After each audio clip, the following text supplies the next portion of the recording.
Growing up in suburban Massachusetts, my parents' marriage was nothing short of a battlefield. I'm Sarah Wilson, 17, and for as long as I can remember, our modern two-story house has been a war zone. My father, David, a 42-year-old IT executive, and my mother, Emma, a 40-year-old real estate agent, were like two opposing forces trapped under one roof. Their relationship reminded me of those volatile high school couples, constantly fighting and making up, except they couldn't just walk away. They were bound by marriage, mortgage, and me. Their latest Instagram posts paint a perfect picture, blessed, family time, happy couple. But reality tells a different story. Behind those carefully filtered photos and heartfelt captions lies a house filled with tension so thick you could cut it with a knife. Mom's real estate success photos and Dad's corporate achievement posts create this facade of perfect suburban success. But at home, they're different people entirely. I still remember the first time I noticed the disconnect. I was 13, sitting on our gray living room couch, scrolling through Mom's latest post, a family dinner photo with the caption, "Nothing better than quality time with my loves." Family dinner, blessed, the reality. Dad was working late. Mom was on her phone, and I was eating alone at our kitchen island. That was the moment I realized social media and reality were two very different worlds in the Wilson household. "Sarah, get down here right now." My mother's voice cuts through my thoughts, sharp and demanding. The sound of her heels clicking against our hardwood floors grows louder as she approaches my room. I can already feel my heart starting to race, my hands getting clammy. Another fight is coming. I can sense it in the air. I glance at my phone. 3 notifications from Instagram, all from Mom's latest post about our wonderful family game night that never actually happened. The irony would be funny if it wasn't so painful. Downstairs confrontation. As I descend our pristine staircase, the tension in the air is palpable. Our living room, staged perfectly for Mom's real estate showings, with its modern gray furniture and artfully arranged throw pillows, feels more like a pressure cooker than a home. Dad standing by the marble kitchen island, his laptop open to a spreadsheet, while Mom's pacing, her designer heels clicking against the hardwood floors she'd chosen for their Instagram-worthy aesthetics. "Did you see Mrs. Thompson's comment about your science presentation?" Mom demands, holding up her phone like evidence in a trial. The screen shows her latest post, a stock photo of a science fair with a caption claiming proud attendance at my presentation. The reality? Neither of them showed up. Grandpa Robert and Grandma Margaret were there instead, beaming from the front row while I explained my research on sustainable energy. "You didn't even come," I say quietly, my voice barely above a whisper. The words hang in the air like smoke. Dad looks up from his laptop, his face twisted in that familiar mix of annoyance and dismissal. "We were both busy with work, Sarah. You know how important this quarter's numbers are for my promotion." "That's not the point," I counter, feeling a surge of courage I didn't know I had. "You're posting about being there when you weren't. You're lying to everyone." Mom's face hardens, her perfectly applied makeup masking any real emotion. "I'm maintaining our family's image, Sarah. Do you know how it looks when other agents' children have their parents at every event? It's about presentation. Everything in life is about presentation." The irony of her words isn't lost on me. Presentation. That's all they care about. The perfect social media feed, the perfect house, the perfect family image. Reality is just an inconvenient detail to be edited out, like a blemish in a photo. Evening confrontation continues. "You know what?" I say, my voice stronger now despite the trembling in my hands. "Grandpa and Grandma were there. They watched me present my renewable energy project. They actually listened and asked questions. And you know what else? They didn't post about it. They were just there. Mom scrolling through her phone, barely listening. Oh, please, Sarah. The Chens have always been like that. So traditional. They don't understand modern networking. Do you know how many clients follow my family posts? The Chens? I repeat, stunned. They're your parents, Mom, not some business connection. Dad closes his laptop with a sharp snap. Sarah, you need to understand something. Your mother and I have worked incredibly hard to build our reputation in this community. Every post, every photo, every social interaction matters. When you refuse to participate in maintaining our family image, you're actively working against everything we're trying to build. I look around our perfectly staged living room. The pristine white couch that no one actually sits on. The coffee table books arranged at exact right angles. The family photos showing moments that never really happened. It's like living in a model home where everything's for show and nothing's real. I just wanted you to come to my presentation, I say, my voice cracking slightly. I worked on that project for months. I won first place. But instead of actually being there, you just posted about it. Like it was just another photo op. Enough. Mom's voice rises sharply. Go to your room. We'll discuss your attitude problem later. And Sarah? Take down that post you made about your grandparents being at the presentation. It doesn't align with our family narrative. As I climb back up the stairs, I can hear them starting again.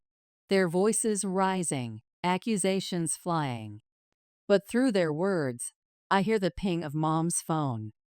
Probably another perfectly curated post about our perfect family evening.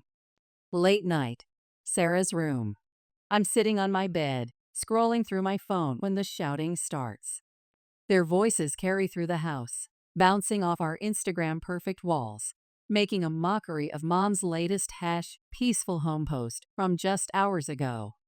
This is all your fault. Mom's voice pierces through the floor. If you had been home more instead of chasing that promotion. My fault? Dad's voice booms back. Who's the one obsessed with posting every single moment of our lives? Did you even read Sarah's research paper before posting about how proud you were? I pull my headphones on, trying to drown them out with music, but their words still seep through. My phone buzzes. Another notification. Grandma Margaret has sent me a photo from the science presentation.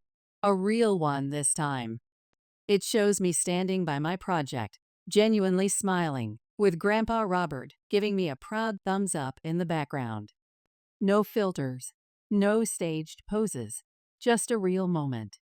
This meant so much to us, sweetheart, her message reads. Your grandfather hasn't stopped telling everyone about his brilliant granddaughter. The next morning, the house is eerily quiet when I wake up. Saturday mornings used to mean Mom's pancakes and Dad's terrible jokes, back before they discovered the power of social media influence. Now it means carefully orchestrated breakfast photos with props and perfect lighting, but no actual breakfast. I find them in the kitchen, not speaking to each other. Mom's arranging a bowl of fruit that we'll never eat for her morning Instagram story. Dad's editing a LinkedIn post about work-life balance, something that makes me want to laugh and cry at the same time. Sarah, Mom says, without looking up from her phone, we need to talk about your behavior yesterday. Kitchen confrontation. Your attitude needs to change, Mom continues, finally looking up from her phone. She's already camera ready at 8 a.m., her real estate agent smile firmly in place. We've decided that your recent behavior is becoming a serious problem for our family dynamic. Dad joins in, standing beside Mom in what looks like a perfectly staged united front. Your mother and I have been talking. We've worked very hard to build our life here. My position at the tech firm, your mother's real estate success.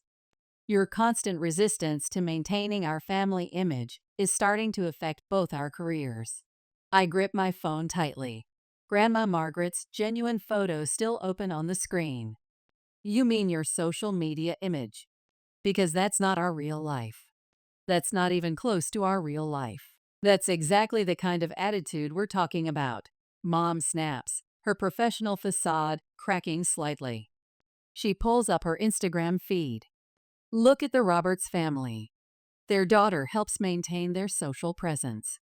The Andersons, their kids understand the importance of personal branding. But you actively sabotage our efforts. Sabotage? I can't help but laugh, though there's no humor in it. By what? Telling the truth? By saying you weren't at my science presentation when you posted that you were? We've made a decision. Dad interrupts, his executive voice in full effect. We think it would be better for everyone if you went to live with your grandparents. The words hit me like a physical blow. What? The Chens have always encouraged your rebellious tendencies, Mom adds, already typing something on her phone. Maybe some time with them will help you understand the importance of family loyalty. The announcement. Family loyalty? The words taste bitter in my mouth. You mean like actually showing up for your daughter instead of just posting about it? This isn't up for discussion, Dad says firmly, his corporate executive tone in full force. Your mother and I have worked too hard on our marriage, on our careers, on our reputation.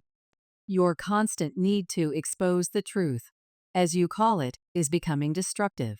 Mom's already drafting another post, her perfectly manicured nails tapping against her phone screen. We'll frame it as an enriching cultural experience with your maternal grandparents. It'll actually work well with my multicultural client base. I stand there in our showcase kitchen, surrounded by props for Mom's perfect breakfast posts. The artisanal coffee cups that never hold coffee. The farmer's market fruits arranged just so. The fresh flowers positioned for optimal lighting. Everything fake. Everything for show. So you're kicking me out. My voice sounds strange in my ears, distant somehow. Your own daughter? Don't be dramatic, Sarah. Mom sighs, not looking up from her phone. The Chens have that lovely high-rise apartment. You'll probably be more comfortable there anyway with their simpler lifestyle. Simpler lifestyle? I repeat incredulously. Grandpa Robert is a retired neurosurgeon. Grandma Margaret was a professor at Harvard. They just don't feel the need to post about it every 5 minutes. That's enough. Dad's hand slams down on our marble countertop, the sound echoing through the kitchen. Hack your things. Your grandmother's already agreed to pick you up this afternoon. Later that morning, Sarah's room. As I throw clothes into my suitcase, I can hear Mom on the phone downstairs, probably crafting the perfect story for her social media followers. My hands are shaking as I fold my science competition certificates, the ones they never saw me receive, but proudly posted about anyway. Grandparents' arrival. The doorbell rings at exactly 2 p.m. Through my bedroom window, I can see Grandpa Robert's Tesla Model S parked in our driveway. Another contradiction to Mom's simpler lifestyle comment. Grandma Margaret stands at the door in her elegant wool coat, her posture straight and dignified. Even from up here, I can sense her anger. Emma, I hear her voice, usually so gentle, now sharp with disappointment. Would you care to explain why my granddaughter called me in tears this morning? I grab my suitcase and hurry downstairs, not wanting to miss what's coming. Mom's already in her defensive pose, phone clutched like a shield. Dad stands behind her, his corporate mask firmly in place. Mother, Mom starts, her social media voice on full display. Sarah's been having difficulty adjusting to our family's public image requirements. We think some time with you and Dad might help her understand the importance of public image requirements. Grandma's voice could cut glass. Is that what you're calling it now? Lying about attending your daughter's science presentation? Posting fake family moments? Grandpa Robert steps in, his calm surgeon's demeanor a stark contrast to the tension in the room. Sarah, sweetheart, are you ready to go?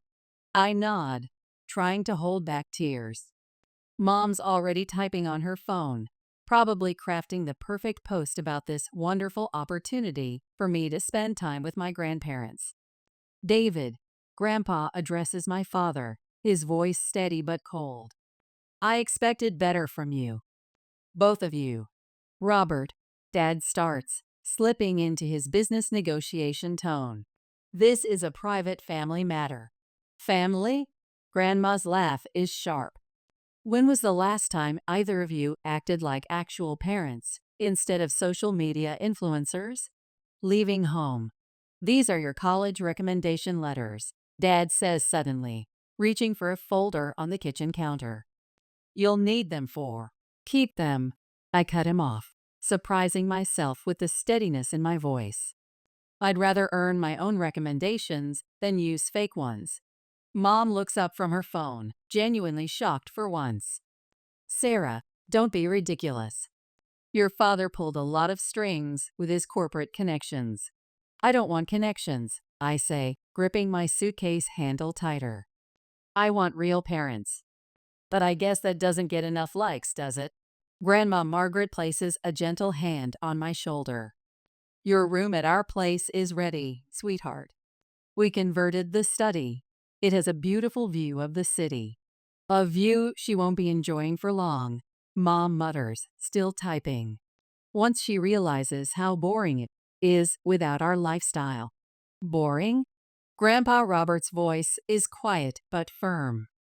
You mean like having actual conversations? Eating meals together without photographing them first? Supporting each other at important events instead of just posting about them? I watch Mom's face flush, her perfectly applied makeup, unable to hide her anger. Dad's already retreated behind his laptop screen, his go-to move when things get too real.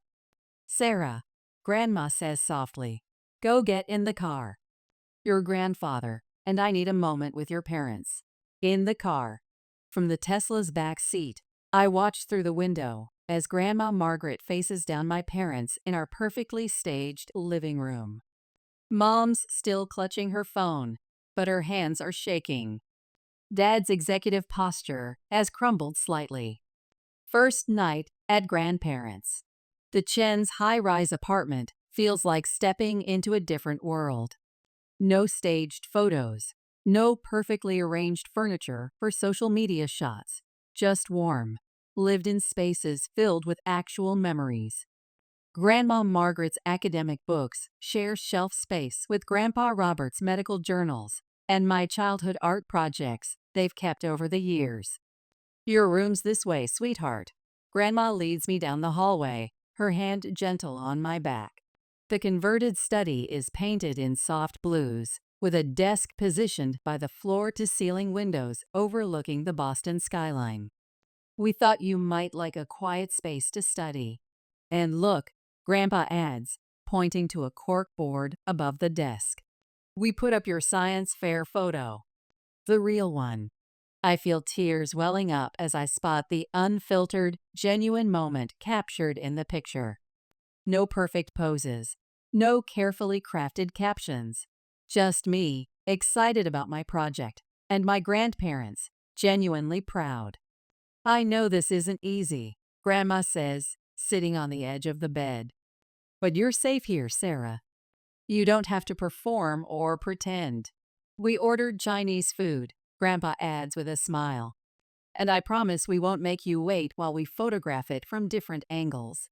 Later that evening, sitting around their actual dining table, eating from takeout containers, and talking about real things, my science project, their days, future plans, feels almost foreign.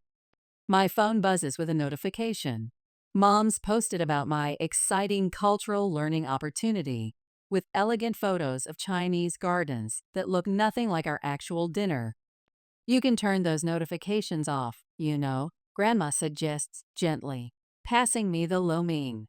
You don't have to keep watching their performance. 6 months later. Life at my grandparents' has fallen into a comfortable rhythm that feels more real than anything in my parents' perfectly curated world. Grandma Margaret helps me with my college applications, real ones, based on my actual achievements, not my parents' connections. Grandpa Robert takes me to science lectures at Harvard Medical School, feeding my growing interest in medicine. My phone buzzes with a text from Mom, the first direct communication in months, though I've seen plenty of her blessed posts about supporting my journey of self-discovery. We need to talk, her message reads. Come home tomorrow after school. Important family discussion. Next day, parents' house. Walking into my old house feels like stepping onto a movie set. Everything's still perfectly arranged for optimal social media impact. New throw pillows coordinated with Mom's latest influence aesthetic. Family photos I don't remember taking. Sarah, Mom greets me, her phone conspicuously absent for once. Sit down. We need to discuss something important. Dad's there too, looking uncomfortable in his executive casual wear. How are you doing at the Chens? He asks, as if he hasn't been liking Mom's fabricated posts about my enriching experience. I'm good, I reply simply. Really good, actually. Grandpa's been helping me prepare for pre-med programs. Pre-med? Mom's carefully maintained expression slips slightly. But your father's corporate connections. Why did you want to see me? I cut in, not interested in another discussion about their carefully planned future for me. The real reason. We miss you, Mom says, but her eyes keep darting to her phone on the coffee table. We've been thinking, maybe it's time for you to come home. Miss me? I can't help but laugh. You've posted more about me in the last 6 months than you've actually talked to me. Dad clears his throat, slipping into his business negotiation mode. Sarah, there's something else we need to discuss. Your paternal grandparents, the Wilsons. What about them? I ask, suddenly alert. Grandpa George and Grandma Helen have been supportive throughout this whole ordeal, though less directly involved than the Chens. They've made some changes to their will, Dad continues, his corporate mask slipping slightly. They've added conditions. Mom jumps in, her real estate agent smile firmly in place. The inheritance will need your signature, sweetie. It has to be split equally between you and your father. The reality hits me like a wave. So that's why you want me back. Because Grandpa George and Grandma Helen are making you share the inheritance with me? It's not like that, Mom protests, but her eyes keep darting to her phone, probably already planning the perfect reconciliation post. We really have missed you, and this inheritance, well, it could secure your future too. The truth emerges. Let me get this straight, I say, standing up from their perfectly staged couch. You kicked me out because I wouldn't play along with your social media fantasy. Now you want me back because you need my signature for money? Sarah, Dad starts, you're oversimplifying. Am I? My voice is steady now, stronger than I ever remember it being in this house. Should we scroll through Mom's Instagram feed? Count how many fake moments you've posted about while I've been gone. The confrontation continues. This isn't about social media, Dad insists, his executive demeanor cracking. The inheritance. It's substantial. We could set up a college fund, get you into any school. I don't want your money. I cut him off, pulling out my phone. Look at this. I show them my early acceptance letter to Boston University's pre-med program, earned without their connections, without their perfectly crafted narrative. But that's a state school, Mom gasps, already reaching for her phone. What about Harvard? Yale? Your father's connections. I got in on merit, I say firmly. Real achievements, not staged ones. Grandma and Grandpa helped me see the difference. Dad's face darkens.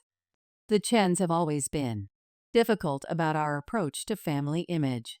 You mean they care about what's real? I stand up, gathering my things. Here's something real for you. I'm not moving back.